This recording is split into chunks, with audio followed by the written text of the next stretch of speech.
Bonjour Mamadou Ouri Diallo, bonjour à Nora Soba dans Séguiné, bonjour à Koumandou Koura dans la commune urbaine de Macenta. Voilà, comme pour dire que nous revenons à nos habitudes, à notre tradition ici, donc la chronique judiciaire qui vous fait donc une sorte de récapitulatif de tout ce qui s'est passé durant la semaine dans le cadre donc du procès du massacre du 28 septembre. L'interrogatoire donc du capitaine Marcel Guilavogui s'est poursuivi cette semaine au tribunal criminel de Conakry et de Dixine, délocalisé à la cour d'appel de Conakry. L'heure était aux questions de précision chez les avocats et dans ses premiers éléments de réponse lundi, Marcel a révélé qu'il n'était plus d'accord avec Dadis quelques temps après la prise du pouvoir par le CNRD. Oui, le capitaine Marcel Guilavogui était interrogé ce jour par les avocats des parties civiles avant de commencer à répondre aux questions de maître Hamidou Bari qui a ouvert le bal. L'accusé a formulé des prières afin qu'il soit davantage protégé et guidé par son seigneur. Ensuite, il a affirmé qu'il n'était pas en bon terme avec le capitaine Moussa Dadis Camara lorsque ce dernier perdait le pouvoir. Leur rapport s'est détérioré après la prise du pouvoir selon lui quand son ancien patron a décidé de créer autour de lui une garde parallèle. Marcel Guilavogui a aussi réaffirmé que c'est l'ex-chef du CNDD qui a planifié les événements du 28 septembre 2009. Lui n'a pas fait partie de cette planification parce qu'il n'était qu'un subordonné à l'époque, a-t-il tenté de se disculper. Et puis, Marcel ne s'oppose pas à une confrontation avec Toumba Diakité. Il l'a dit lundi en répondant toujours aux questions de maître Hamidou Bari. Cet avocat des parties civiles avait rappelé les propos de l'ancien aide de camp du capitaine Moussa Dadis Camara.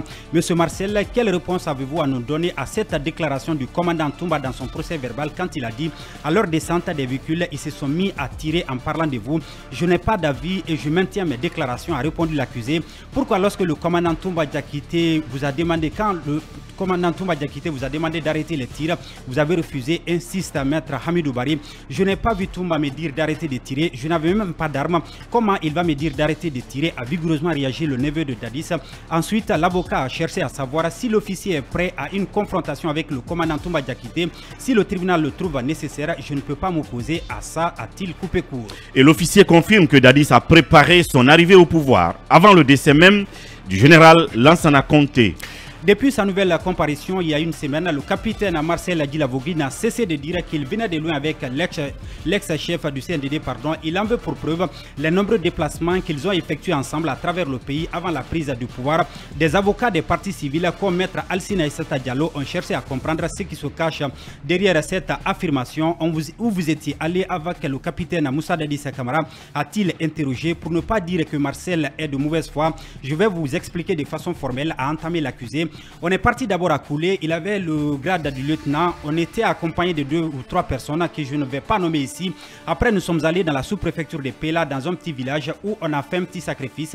On a mangé ce sacrifice à 2, ces jours-là, c'est moi qui ai tiré 3 coups d'épée à Maka pour l'annonce du pouvoir. Ça c'est au temps de Lansana Conté, a ajouté le capitaine Marcel Guilavogui. Selon l'ancien garde du corps de l'ancien président du CNDD, le féticheur consulté à Pela avait demandé à Dadis de lui revenir un mois après la prise du pouvoir pour de nouveaux travaux, ce qui n'a pas été respecté, a témoigné Marcel. L'avocat a voulu savoir davantage où ils sont passés, mais l'accusé ne l'entendait pas de cette oreille. Je ne vais pas rentrer dans tous les détails. Vous savez, nous sommes africains, et il faut se protéger contre les intempéries des armes, a-t-il précisé. Le procès s'est donc poursuivi mardi et Marcel a eu affaire aux avocats de la défense. Il a été question de retournement de veste chez l'accusé en premier lieu.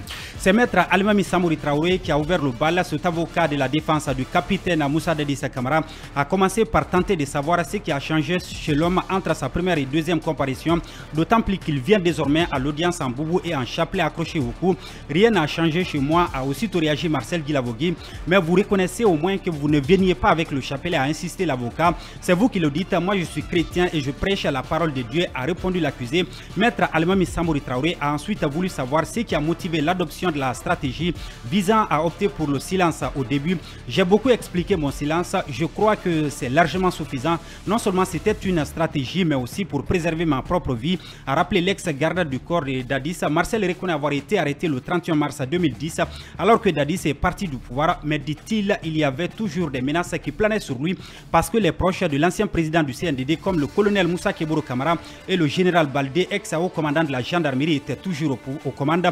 En réplique à cette cette réponse de l'accusé, Maître Almami Samori Traoré a rappelé que Marcel avait déclaré qu'après le départ de Dadis du pouvoir, toutes les personnes supposées proches de l'homme comme lui ont été traquées.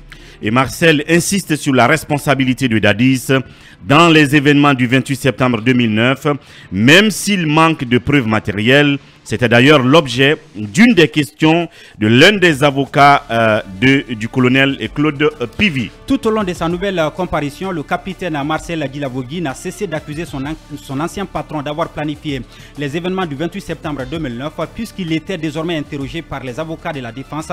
Certains comme Maître Elhaj Fodé Kaba Chérif ont cherché à savoir s'il a des preuves pour étayer ses affirmations. Est-ce que vous avez la preuve que c'est le capitaine Moussa Dadis Camara qui a commandité et orchestré tout ce qui s'est passé au stade du 28 septembre en 2009. Rien ne pouvait se passer dans l'armée sans qu'il ne le sache. Depuis la commission du massacre du 28 septembre 2009, il n'a même pas arrêté une seule personne. Il était le président, le commandant en chef des forces armées. L'armée, c'est un nom commun, même si c'est un seul élément qui gâte dans l'armée. C'est le commandant en chef qui a gâté. Ça, c'est la logique militaire. C'est donc l'armée qui a gâté et c'est cette armée qui est en face du tribunal aujourd'hui, a répondu l'ex-garde du corps de l'ex-chef du CNDD. Pour Marcel, donc, c'est cela son raisonnement. C'est cela la preuve que c'est Dadis qui a planifié les événements du 28 septembre 2009. Cependant, il avoue qu'il n'a ni vidéo ni photo en guise de preuve. Et au cours des débats et contre toute attente, le capitaine Marcel a révélé qu'il a un projet de livre. Le guide de l'homme perdu, c'est le titre de l'ouvrage du capitaine Marcel Guilavogui. Il a annoncé mardi au tribunal. L'officier répondait aux questions du maître Jean-Moussa Sovogi, un des avocats du colonel Moussa Keboro Kamara. Ce dernier voulait savoir pourquoi l'accusé n'a pas fait de déclaration spontanée quand il a décidé de reprendre la parole pour, dit-il, dire sa part de vérité. Pourquoi vous vous êtes livré, monsieur Guilavogui, à une longue et si difficile lecture à cette barre de vos notes, a interrogé l'avocat. C'est moi qui me suis assis pour écrire ça. Je ne l'ai pas fait un seul jour. Je suis en prison. Ça fait 14 ans, j'ai déjà fait un livre et ça va vous étonner. Le guide de l'homme perdu, c'est le titre, a annoncé spontanément Marcel Guilavogui avant d'ajouter, quand tu le lis, tu trouveras le chemin. Évidemment, puisque c'est lui l'auteur désormais du concept Bel Homme. Tout au long de son interrogatoire, Marcel Guilavogui n'a cessé d'égratigner le colonel Thieboro Kamara. Il est allé jusqu'à l'accuser de trafic de drogue sous le CNDD. Effectivement, depuis qu'il a repris la parole, il y a plus d'une semaine, l'ex-garde du corps de l'ex-chef du CNDD n'a jamais lâché les baskets à l'ex-ministre secrétaire général chargé des services spéciaux. Au terme de son interrogatoire dans la soirée du mardi, Marcel l'a accusé de trafic de drogue. Il répondait à cette question de son propre avocat. Le service anti-drogue de Keboro poursuivait tout crime. La drogue, on ne rend pas compte. La voiture, on ne rend pas compte. Les biens, on ne rend pas compte. Quel rôle Keboro jouait dans ce pays a interrogé Maître Mohamed Abou Kamara. Maître, vous êtes un bon avocat. Je vais attirer l'attention du tribunal sur un point. Il y a eu des arrestations faites par Moussa Keboro Kamara et ses hommes. Où est partie la drogue issue de ces arrestations? Ce sont ces drogues-là qu'ils vendaient et qu'ils partageaient avec le président Dadis. C'est pourquoi ils sont devenus riches. C'est ça la vérité. Ils se sont enrichis dans le dos des autres en vendant ces drogues, a-t-il révélé, sans brandir la moindre preuve. Cependant, pour Marcel, si on doit incinérer la drogue, c'est l'autorité judiciaire qui l'ordonne. C'est cette accusation qui a mis fin au nouvel interrogatoire du capitaine Marcel Guilavogui. À part Maître Almami Samori Traoré, les autres avocats du capitaine Moussa Dadis Camara se sont abstenus d'interroger l'accusé. Ceux du commandant Toumba Diakité aussi. Bien. Après l'interrogatoire donc du capitaine Marcel Guilavogui, la déposition des victimes a repris mercredi et Abdoulhamid Diallo a été le premier à être invité à la barre. Abdoulhamid Diallo est un comptable âgé de 43 ans. Il est parti du quartier Carrière où il habitait pour le stade. Dans la matinée du 28 septembre 2009, a-t-il expliqué. Avant d'y arriver, a-t-il confié, lui et ses amis ont rencontré des obstacles. D'abord au rond-point de Hamdalaya, puis à la Bellevue et à Dixine, non loin de la pharmacie Manisé. À ce niveau, a affirmé Abdoulhamid, le colonel Moussa Keboro Kamara a tenté de les empêcher de poursuivre leur chemin en tenant des propos offensants et menaçants, mais sans succès. L'officier et ses hommes ont fini par céder suite à la pression des manifestants, a ajouté le plaignant. Après son arrivée à la terrasse, il a constaté l'ouverture de la porte du stade qui était pourtant fermée. Abdoulhamid Diallo a été informé par Dame Yari Briki du meurtre des deux jeunes, mais il a poursuivi son chemin dans l'enceinte du stade, a-t-il rappelé. Aussitôt arrivé, un de ses frères l'appelle à partir de Madina pour lui demander de sortir après avoir vu des bérets rouges se ruer vers le stade, a témoigné Abdoulhamid Diallo. Voilà, rectificatif, Marcel est plutôt l'auteur du concept Bel Niveau. C'est dans ce contexte que ce plaignant dit avoir entendu des coups de feu et comme tous les autres manifestants, lui aussi a commencé à se chercher quand il a vu les bérets rouges entrer au stade en tirant. C'est effectivement ce qu'il a confié au tribunal suite à l'irruption des militaires. Abdul Hamid Diallo dit avoir fait beaucoup d'allers et retours dans ce complexe sportif et c'est après plusieurs tentatives qu'il est parvenu à sortir du stade à côté Landria. Il dit être tombé sur des militaires qui l'ont embarqué dans un de leurs camions alors qu'il venait de recevoir un coup de la part d'un agent après avoir été dépossédé de ses 22 000 francs guinéens par d'autres. Lui et d'autres manifestants ramassés en cours de route sont conduits au camp Alfaya Diallo, d'abord au QG du CNDD où certains parmi eux ont été débarqués et menacés à coups de machette, a révélé la victime. Abdul et 56 autres personnes interpellées sont ensuite conduits dans les locaux des services spéciaux dirigés à l'époque par le colonel Moussa Keboro Kamara. Là-bas, il dit avoir été témoin de beaucoup d'exactions sur des manifestants interpellés. Abdul Hamid informe avoir subi des préjudices moraux et physiques, même s'il a été épargné de certains services corporels après s'être présenté comme un journaliste lorsqu'il a été arrêté au stade. Selon Hamid, au stade, il a pu compter lui-même 6 corps. Il tient le capitaine Moussa Dadis Kamara pour responsable des événements du 28 septembre 2009 et demanda que justice soit faite. Et le même jour, Amadou Ba, c'est une nouvelle victime qui a aussi fait sa déposition. Amadou Ba est un marchand, il est né en 1972 à Lelouma, lui a porté plainte pour coups et blessures. Selon le quinquagénaire, il est parti de chez lui à Dixie, dans la mosquée pour le stade dans la matinée du 28 septembre 2009 en vue de participer au meeting des forces vives de la nation. Pour un début, il rebrousse chemin pour avoir trouvé les portes du stade fermées.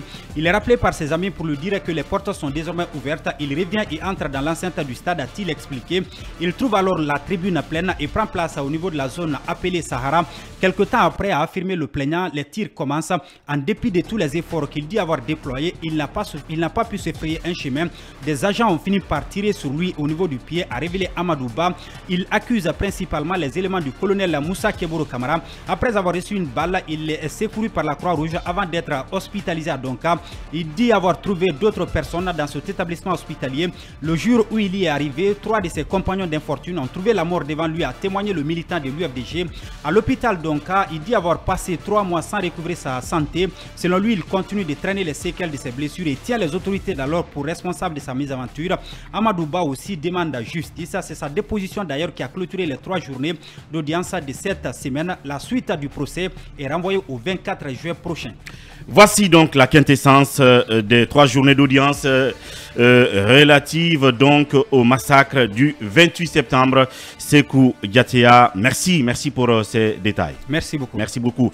Voilà donc, Mirador continue tout à l'heure. Oui, par rapport à ce que vient de dire Sekou Diatea, on a assisté ces derniers temps, depuis la reprise du procès, à un changement de braquet de M. Marcel Guilavogui, qui faisait partie du premier cercle du capitaine Dadis Camara. Et je crois qu'il fait des révélations qui pourraient, à mon avis, aider la Cour. Parce qu'il y a Nietzsche qui dit qu'on atteint la rédemption.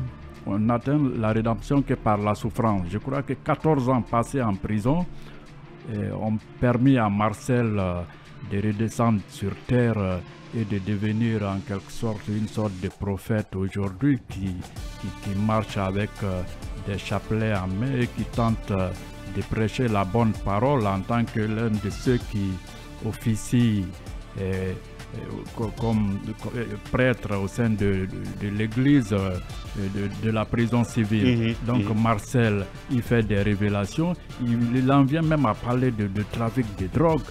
Et donc tout ça, je crois que c'est grave, parce que sous le CNDD, nous on était là, nous avions appris qu'il y a certains membres du CNDD qui étaient des dealers. Mais le nom de Dadis n'avait jamais effleuré les esprits à l'époque. On avait juste appris que Dadis d'ailleurs voulait arrêter certains membres du CNDD pour trafic de drogue. En temps, il y a eu cette histoire du 28 septembre et on lui a tiré dessus. Donc aujourd'hui, je crois que tout ça... Donc ces incinérations de drogue, de cocaïne, c'est du faux? C'est de la poudre blanche tout simplement, qui ne soit pas forcément de la cocaïne? En tout cas, il y en a qui disent ça, qui trempaient dedans. Maintenant, quant à Tchegoro Dadis, je n'avais pas appris leur nom. dans tout ça. Et Marcel nous apprend qu'il doit écrire un livre. Ouais. Mais c'est tout à fait normal. Je vous apprends que Eichmann, Adolphe, l'architecte de la solution finale, sous Hitler, de son arrestation en 61 à son exécution en 62, il avait, disons, produit plus de 10 000 pages en Israël là-bas. Et durant le procès aussi, les 4 000 pages, il les avait tout potassées. Donc il a même fait aussi des procès de Nuremberg. Non, lui, c'était Okay. après Nuremberg. Lui, on l'a chopé. C'est le Mossad qui l'avait arrêté. Bien. L'a amené le faire juger à Jérusalem. Donc ces gens, ils doivent produire parce qu'ils ont de la matière, ils ont de l'information. Ils peuvent nous apprendre beaucoup de choses. Ils doivent éclairer les lanternes de tout le monde sur ce qui s'est passé durant cette... Et je crois que c'est de l'eau au moulin de la cour. Aujourd'hui, on a plein d'informations. Marcel qui parle, c'est vraiment bien. Voilà donc, merci doyen Diambaldé pour cette lecture. J'aurais bien voulu donner la parole à chacun ici pour en faire une lecture. Nous manquons énormément de temps. On va donc passer là-dessus. Le temps d'une petite virgule, on va parler de sport, notamment du Sili U16 qui est en demi-finale en Tunisie de basket. Basekou va nous en dire quelque chose tout à l'heure. Et puis on appellera notre envoyé spécial qui est de ce côté, Béné Barry. Alors que tout semblait phagocyté.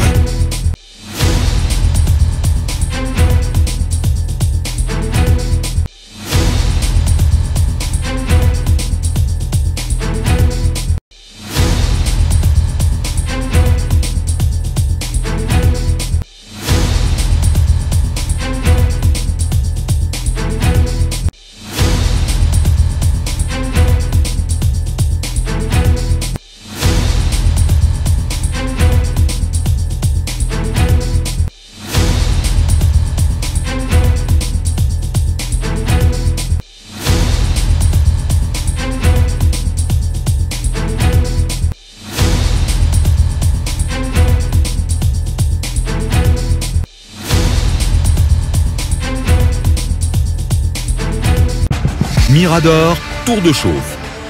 Nos chroniqueurs se débattent.